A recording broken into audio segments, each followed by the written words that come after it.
ოქტომბრის 2015 წელია. შემოდგომის 7 დღე. ჯონ ბრენანი იღებს უცნაურ უზარს. როგორც ჩანს, უცხო ადამიანისგან არის. ის ცოტა ხნით ფიქრობს, შემდეგ კი პასუხობს ზარს. Hello? John Brennan? Who is this? You're a f***ing loser.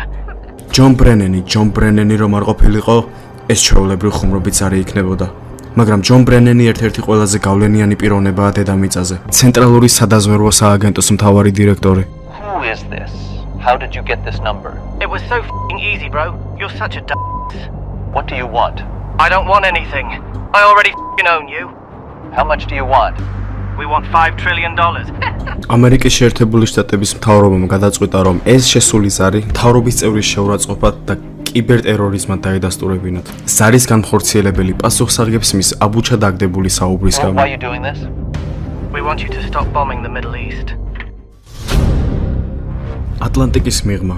დასავლეთის შუა ნაწილში მდებარე სახლში 15 წლის მაცხოვრებელი, რომელსაც ამჟამადაც ტელეფონი უჭირავს, ვერ იჯერებს თუ რა გააკეთა. ის მის თავს კრაკას ეძახის, რაც ქართულად მტეხავად ითარგმნება. ის ასევე ძალიან ბევრ მოსაწევს ეწევა. 15 წლის ბიჭი ასევე არის ლიდერი კრაკას შემართებით ორგანიზაციის და მისი სურვილია, რომ ამერიკის შეერთებული შტატების უსაფრთხოების სისტემების პრეზიდენტები შეარწყვინოს. ისინი პირად ინფორმაციას აქვეყნებდნენ პოლიციელებზე და FBI აგენტებზე. მათ საკუთარი ხელით გადასცეს ყველაზე გასაიდუმლოებული ინფორმაცია ჯულიან ასანჟის, ერთ-ერთი ყველაზე საჯაროდ გამოტანილი ჰაკერული ორგანიზაცია სახელად ანონიმუსი. They call themselves anonymous. ხო, რომლებიც სინამდვილეში ისინი იყვნენ.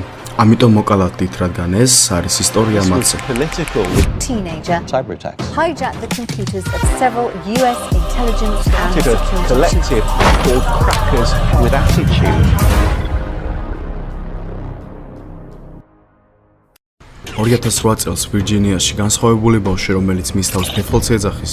ის ჩვეულებრივი ამერიკელი ბავშვია, რომელსაც უყვარს ფეხბურთის თამაში, ვიდეო თამაშები და მისი ძაღლი. ის ხანდახან კამათობს მამამისთან, რომელიც მთავრობაში მუშაობს. რაღაც მომენტში დეფოლტი იწყებს შეთერობას თამაშებში. ეს აძლევს მას ძალაუფლებას, რომ გააკეთოს კომპიუტერზე ის, რასაც არ უნდა აკეთებდეს. მას მოეწონა ეს პროცესი და გადაწყვიტა, რომ კომპიუტერები სრულად შეესწავლა. და მან ასევე გადაწყვიტა, რომ ეს ყველაფერი ისე გაეკეთებინა, რომ მისი სურვილები დაეკმაყოფილებინა. 2008 წლის შესანიშნავი დრო იყო, რომ ჰაკერობას დაუფლებოდი. ერთ-ერთი სახელგანთქმული ჰაკერული დაჯგუფება სახელად ანონიმუსი მის საუკეთესო პერიოდში იყო. თუ მათ გასაიდუმლოებულ ჩატში მოხვედრას შეძლებდით, საუკეთესო ხედვა გექნებოდათ მათი მოქმედებების. Anonymous is one of the biggest online vigilante groups. Members hack into companies and governments. Now a worldwide and widely recognized hacking group. Hackers with the group Anonymous. Citizens of the world, we have seen the erosion of